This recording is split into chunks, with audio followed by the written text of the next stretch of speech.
Hoje iremos conversar com o professor Joshua Farley, pesquisador da Universidade de Vermont, Estados Unidos, e um dos autores, em parceria com Herman Dale, do livro Economia Ecológica, Princípios e Aplicações, que foi publicado no Brasil em 2009, pelo Instituto Piaget. Joshua Farley, economista ecológico e professor associado no Departamento de Desenvolvimento de Comunidades e Economia Aplicada e da Administração Pública. Ele é graduado em Biologia, Assuntos Internacionais e Economia e já atuou como diretor do programa na Escola de Estudos de Campo do Centro de Estudos de Florestas Tropicais, como diretor executivo do Instituto Internacional de Economia Ecológica da Universidade de Maryland e como professor adjunto e examinador licenciado da Universidade de West Indies. Ele retornou recentemente do Brasil, onde atuou como professor visitante das Universidades Federais de Santa Catarina e da Bahia. Desenvolve pesquisas sobre a concepção de uma economia capaz de equilibrar o que é biofisicamente possível com o que é socialmente, psicologicamente e eticamente desejável. Mais especificadamente, a sua pesquisa se concentra sobre os mecanismos de alocação de recursos, sobre o controle social e sobre a soberania nacional, que gerem bens públicos globais. Professor Joshua, gostaríamos que inicialmente o senhor abordasse o conceito de economia ecológica. Quais são os parâmetros desse conceito, os principais? E no que a economia ecológica se difere da economia neoclássica? Tá bom, pronto. Então, é verdade que a economia ecológica e a economia neoclássica, os dois começam basicamente com a mesma definição. Como usar os recursos que a gente tem para criar o que a gente quer. E a diferença, a economia ecológica começa como visão do mundo, como basicamente a visão da economia é uma parte de um ecossistema global que sustenta a nossa economia e contém nossa economia. Então somos o subsistema. E sendo que o subsistema é impossível crescer a ser maior que o sistema. Então essa visão, porque a gente tem uma planeta finita, a meta primária da economia ecológica é basicamente a sustentabilidade ecológica para garantir recursos para gerações do futuro, para garantir a sobrevivência do ser humano. E sendo que temos a planeta finita, temos que pensar bem na justiça social, na distribuição da riqueza. Então, para o economista ecológico, é importante distribuir justamente o que a gente tem. E, finalmente, sendo que é um planeta finita, basicamente com necessidades ainda não alcançadas para todo mundo, a gente tem que usar nossos recursos eficientemente. Então, a economia ecológica começa com as leis da física, sendo que é impossível fazer algo de nada. E também é impossível fazer trabalho sem energia. Então, tudo que a gente faz na economia exige recursos da natureza que são transformados com o uso de energia para bens e serviços econômicos. E também é impossível fazer nada de algo e depois que a gente usa recursos, faz coisas para a economia, usa energia, a energia imediatamente vira resíduo, vira dióxido de carbono e partículas de carvão que contaminam o meio ambiente. E o resto do que a economia produz, utilmente volta para o ecossistema como resíduo, como lixo. E a gente também tem que pensar nas leis da ecologia, que é aquelas coisas que a gente transforme nos bens e serviços econômicos, alternativamente, fazem parte da estrutura dos ecossistemas. E aquela estrutura intacta cria serviços ecossistêmicos essenciais para a sobrevivência. E quando a gente tira aquela estrutura e devolve resíduos, a gente degrada os ecossistemas, a gente degrada aqueles serviços que são essenciais para a nossa sobrevivência. E, finalmente, o economista neoclássico ecológico pensa nas leis da economia. A lei básica da economia é que o mais que você consome de alguma coisa, o menos valor você recebe de outra unidade. Aquela primeira fatia de pizza realmente é muito bom, mas já chegando à sexta fatia dá menos benefício. Mesma coisa com roupa, com carros, com qualquer coisa. E então, o mais que a gente produz na economia, o menos valor marginal de da próxima unidade. Ao mesmo tempo, tem a lei dos custos aumentando. Quando a gente tira coisas da natureza, a gente tira essas matérias primárias para convertir, a gente faz sentido que a gente sacrifica a coisas menos importantes da ecologia primeiro. Mas quando a gente vai tirando mais e mais, extraindo mais e mais recursos e mudando mais e mais ecossistemas, a gente sacrifica coisas mais e mais importantes. Então tem essa coisa do benefícios diminuindo, os custos crescendo. Quando os custos ultrapassam os benefícios, não faz sentido para a economia crescer mais. Chega a ser crescimento não econômico, que faz as pessoas pior que éramos antes. Então, para em comparação com o modelo neoclássico, eles não aceitam limites da natureza. A meta na escala macro é crescimento eterno, para realmente consumir mais e mais cada ano. A meta, basicamente, no Brasil, agora que tem crescimento mais ou menos na ordem de 6% ou 7% por ano, isso é duplicar o consumo cada 10 anos. E a meta do Brasil duplicar a quantidade que as pessoas comem cada 10 anos consumem. E Estados Unidos, nossa meta também, é duplicar o consumo cada geração. E para meus netos consumir 4 vezes mais que eu. Mas, segundo o economista ecológica, isso é impossível. O crescimento eterno é impossível. E na escala micro, na economia neoclássico, a meta é maximizar o valor monetário. E o valor monetário é determinado para quem está disposto a pagar mais para alguma coisa. Então, se você mora num país pobre e o rico está disposto a pagar muito dinheiro para água potável, para dar descarga no pinico, ou para encher a piscina, pode pagar mais para esse serviço que o pobre pode pagar para água potável para dar para bebê desidratado com a disenteria. Então, para um mercado, para maximizar o valor, vai alocar água para o rico, que usa para dar descarga ao pinico, e o pobre tem que beber do rio em que recebe os resíduos da descarga e fica com cólera, fica doente, mas é assim que se maximiza o valor monetário. Então, o neoclássico não pensa muito na distribuição justa e nem na sustentabilidade. Acho que isso deu para... Foi bastante ou foi demais? Muito bom. Mas você terminou falando em sustentabilidade. Você acha que a sustentabilidade é possível ou é uma utopia? A gente, sempre que nós falamos em sustentabilidade, nós temos que olhar para as diferentes dimensões, para a dimensão ambiental ou ecológica, para a dimensão social e para a dimensão econômica, não é? Você acha que é possível a gente ter isso como uma meta, como uma referência, ou isso é uma utopia que nós não iremos alcançar nunca? Olha, eu não acho que é utopia. Eu acho que não é possível, mas necessário. A gente não pode pensar no... a gente tem obrigações éticas às gerações do futuro. E obrigações éticas também aos pobres que vivem hoje, a gente que vive hoje. E então temos que pensar na sustentabilidade. A questão de se é compatível como a economia, eu não acho que é compatível com o crescimento econômico eterno. Mas eu também não acho que esse crescimento é essencial. O mercado realmente não reflete os valores dos bens e serviços da natureza em geral. Porque, em geral, é impossível ser o dono de um serviço ecossistêmico. Se eu estou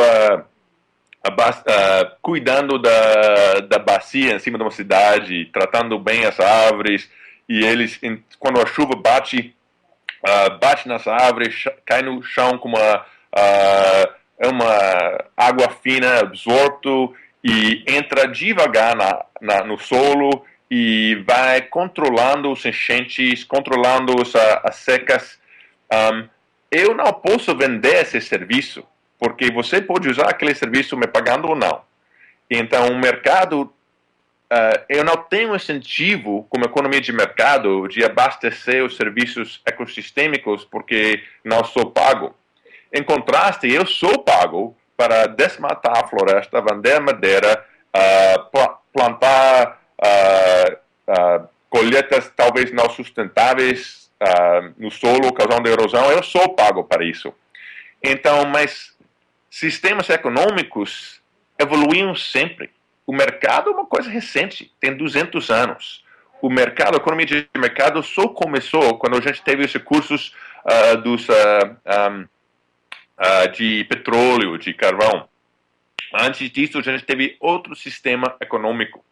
E agora os problemas desse sistema são tão grandes que a gente tem que criar novas maneiras de cuidar dos recursos. E, por exemplo, aquela coisa de sustentabilidade ecológica. Basicamente tem 3 regras simples para garantir. E isso que a gente tem que extrair recursos renováveis menos rápido que eles regeneram. A gente não pode tirar mais rápido que eles regeneram. E também tem que deixar suficiente dos recursos renováveis para criar aqueles serviços ecossistêmicos em que dependemos para a sobrevivência. A segunda regra é que a gente não pode emitir resíduos mais rápido que são absortos.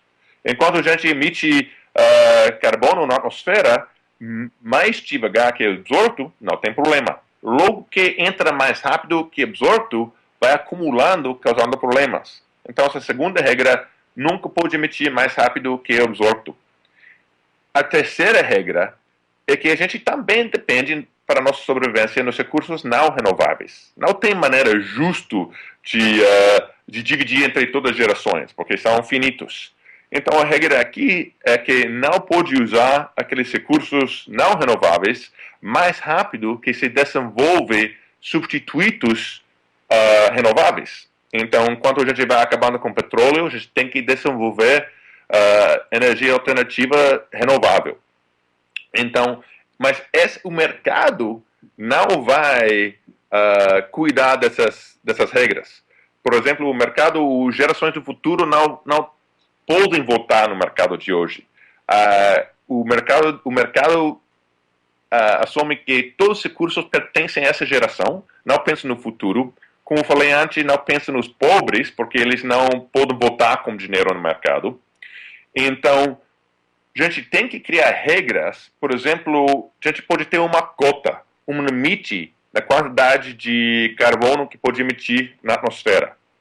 E sendo que a atmosfera pertence a todos, o governo poderia ter um leilão, já que quem quer usar o que é de todos para benefício privado tem que pagar a sociedade para esse uso. E o setor público coloca um limite na quantidade que é sustentável e assim pode deixar o mercado dar o uso para quem está a fim de pagar mais, mas o recipiente dos pagamentos é todos, porque foi a natureza que criou a atmosfera e a capacidade de absorver os resíduos. Então, é o povo todo que deve ser o beneficiário. A mesma coisa como essas coisas tem que ter um limite na quantidade de desmatamento. E também foi a natureza que criou árvores, que criou os peixes no mar. Pode colocar limites fora do mercado e depois deixar quem quiser pagar para o uso de que pertence a tudo. O povo recebe os benefícios e assim você tem a justiça, sendo que os bens e recursos da natureza são distribuídos basicamente igualmente entre todos. você tem a sustentabilidade porque tem garantias baseado nos limites ecológicos, que não vai além desses limites, e tem eficiência porque o mercado realmente aloca os recursos a quem está disposto a pagar mais, é basicamente a pessoa que pode usar aqueles recursos para criar mais valor.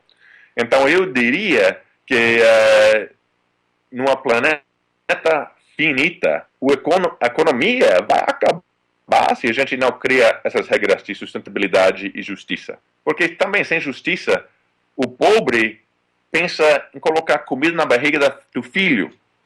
Tem que alimentar o filho antes de qualquer outra coisa.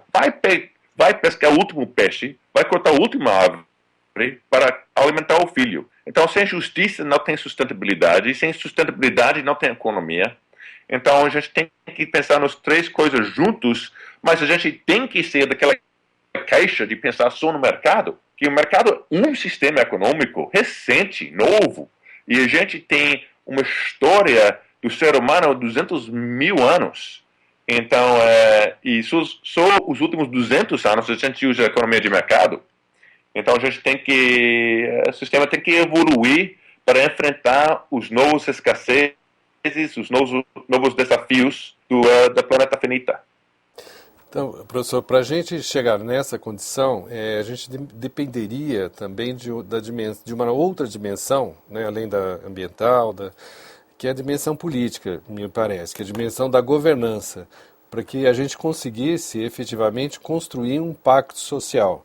A própria diversidade e pluralidade que existe na sociedade humana hoje, ela é extremamente complexa. Eu acho que me parece que é um desafio para a gente construir um pacto social de sobrevivência da vida, não só da vida humana, mas de todos os seres vivos, né, do planeta, porém necessária. Então, eu acho que me parece que também a dimensão política, no sentido da governança dessas outras dimensões, é um dos pontos importantes a serem tratados, não é?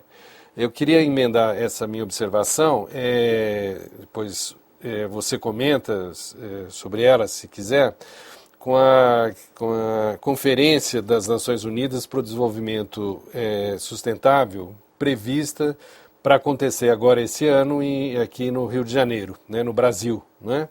Ela é chamada de Rio+20. E ela traz dois eixos principais. Né? Um dos eixos é a questão da governança, né, para o desenvolvimento sustentável, que me parece que pelo menos como título, é bastante apropriado. Não sei como que ele vai ser abordado. E outro eixo é o eixo da economia verde. Né? A economia verde no contexto do desenvolvimento sustentável e no contexto da erradicação da pobreza. Porém, alguns economistas, alguns pesquisadores, economistas entre eles, têm se preocupado bastante com o enfoque que está sendo dado pelo pessoal envolvido com a questão da economia verde, com medo que ela esteja sendo entendida como uma possibilidade de se continuar crescendo desde que simplesmente se reduza a parcela dos recursos naturais contida em cada unidade do PIB, né, do GNP, né, nos Estados Unidos. Né? Um dos críticos a isso é o brasileiro José Eli da Veiga, que é um pesquisador conhecido aqui no Brasil. Conhecido aqui também. Que bom.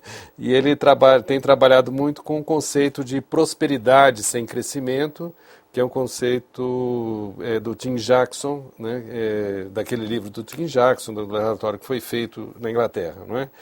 Qual a sua visão sobre isso, sobre sobre a economia verde, do jeito que ela está sendo conduzida na Rio+20? Tá. Então, vou responder isso um minuto, mas eu queria falar rapidinho primeiro sobre o papel da política também na economia. Ótimo. Não existe economia de mercado sem um governo, sem setor público que protege os direitos de propriedade. Se eu pudesse entrar numa loja e pegar o que quiser, se não tivesse um governo que protegia os direitos de propriedade da lojista, não teria mercado. Então, quando eu falo, o governo protege direitos privados e propriedade, agora que estamos enfrentando os limites do planeta, os governos têm que pensar em proteger os direitos da propriedade comum, que não pode ter dono privado. Então, isso só para dizer que até o mercado mais puro exige governança, exige setor público. Em termos dessa pergunta sobre a economia verde e a noção que a gente pode crescer para sempre usando menos recursos e menos poluição para cada unidade do PIB, eu acho meio absurdo. Basicamente, como falei antes, é impossível produzir algo de nada e a PIB realmente coisas físicas. Até o serviço de um garçom trazendo comida, aquele garçom precisa de recursos físicos para sustentar. E qualquer coisa que a gente compra é um produto físico, usa recursos, e é impossível crescer para sempre sem limite. E interessante também, se você olha nessa meta, tem duas maneiras. Eu diria que é fisicamente impossível aumentar o PIB para sempre usando menos recursos. Eu também diria que não há evidência que é desejável. Nos Estados Unidos, por exemplo, nosso consumo per capita, nosso PIB per capita, mais que duplicou desde os anos 70. E durante aquele tempo, sempre tem como se diz, o censo, acho que o censo é a palavra certa, quando o governo pergunta às pessoas. Uma pergunta sempre você, medido de 1 para 10, qual é o seu nível de satisfação com a vida, com o inteiro? E a verdade, a satisfação das pessoas nos Estados Unidos com a vida está diminuindo.